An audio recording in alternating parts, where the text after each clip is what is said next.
Hey guys, welcome back to my channel. అందరూ ఎలా ఉన్నారు? ఈ రోజు వీడియోలో నేను అలోవెరాని ఎక్కువ రోజులు ఎలా స్టోర్ చేసుకోవచ్చో చూపిస్తాను. ఫస్ట్ ఒక అలోవెరా లీఫ్ తీసుకోవాలి. దాన్ని క్లీన్గా వాష్ చేసుకొని సైడ్ ఉండే ముళ్ళు తీసేసుకోవాలి. నెక్స్ట్ దాని పైన ఉండే లేయర్ తీసేసి ఇట్లా పీసెస్ లాగా కట్ చేసుకోవాలి. మీకు ఎలా నచ్చితే అలా కట్ చేసుకోవచ్చు. దానిలో ఉండే పల్ప్ మొత్తం తీసేసుకోవాలి. నేనైతే ఇలా తీస్తున్నాను. మనం నెయిల్తో కూడా రిమూవ్ చేసేసుకోవచ్చు. మన ఇంట్లో అలోవెరా ప్లాంట్ లేనప్పుడు మనం బయట నుంచి కొనుక్కుంటుంటాం అలోవెరాని.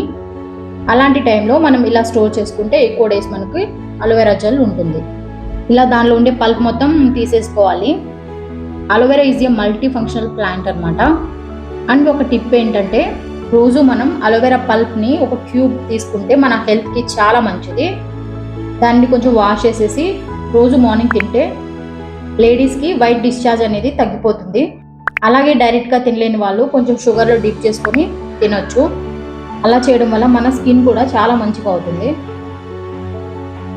నెక్స్ట్ పల్ప్ మొత్తం రిమూవ్ చేసుకున్నాక ఒక మిక్సింగ్ జార్లో తీసుకోవాలి. అండ్ చాలామందికి డౌట్ ఏంటంటే, అలోవెరాని ఓన్లీ అమ్మాయిలు యూజ్ చేయాలా, అబ్బాయిలు యూజ్ చేయకూడదా అని డౌట్ ఉంటుంది. దీనిని హ్యాపీగా ఎవరైనా యూజ్ చేసుకోవచ్చు. అండ్ మనం దీన్ని హెయిర్కి కంటిన్యూస్గా యూజ్ చేస్తే హెయిర్ చాలా సిల్కీగా అవుతుంది. నెక్స్ట్ మనం ఈ పల్ప్ని గ్రైండ్ చేసేసుకోవాలి ఇలా. నెక్స్ట్ ఇప్పుడు ఏం చేయాలంటే, ఒక ఐస్ ట్రే తీసుకొని దానిలో మనం అలోవెరా జెల్ వేసుకోవాలి. ఇలా అప్పుడప్పుడు మనం కొంచెం పేషెన్స్ని ఉపయోగించి ఇలా ప్రిపేర్ చేసుకుంటే మనకి కొన్ని డేస్ అలోవెరా అనేది యూజ్ అవుతుంది.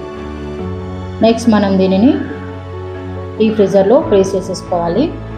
ఒక 1 to 2 hours అలా ఉంచేసుకోండి. తర్వాత క్యూబ్స్ ఫామ్ అయ్యాక మనం యూజ్ చేసుకోవచ్చు. ఈ థాట్ మీకు నచ్చిందా? అయితే మన ఛానల్ని సబ్స్క్రైబ్ చేసుకోండి. అలాగే ఈ వీడియోకి ఒక లైక్ చేసేయండి. మీరు కూడా ఇలా ఒకసారి ట్రై చేసి నా కామెంట్ సెక్షన్లో ఎలా వచ్చిందో షేర్ చేసుకోండి. Thanks for watching guys.